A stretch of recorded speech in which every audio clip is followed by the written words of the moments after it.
Hey guys, in this video we're going to take a look at how you can assign a picture to a contact on the Samsung Galaxy S22 series. First, tap on the home button to go back to the home screen, and on the home screen open up the phone app. Next, tap on contacts, and in the contacts list go down and select a contact that you wish to add a picture to. So for example, I'm going to choose Mr. Blake and then tap on the information button.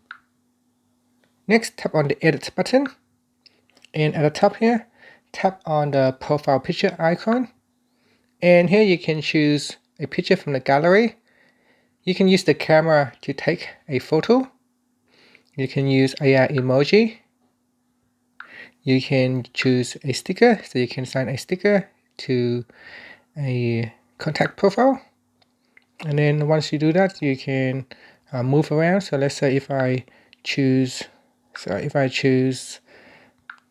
gallery, in gallery I can select a picture. So let's say this one right here. Now I can expand, so I can increase or decrease the background picture right there, and I can move this selection box around, and then tap on done, and then tap on saved. And now if I tap on the back key, you can see here it will now assign a picture to a contact. And that is how you can assign a picture to a contact on the Samsung Galaxy S22 series. And that's it. Thank you for watching this video. Please subscribe to my channel for more videos.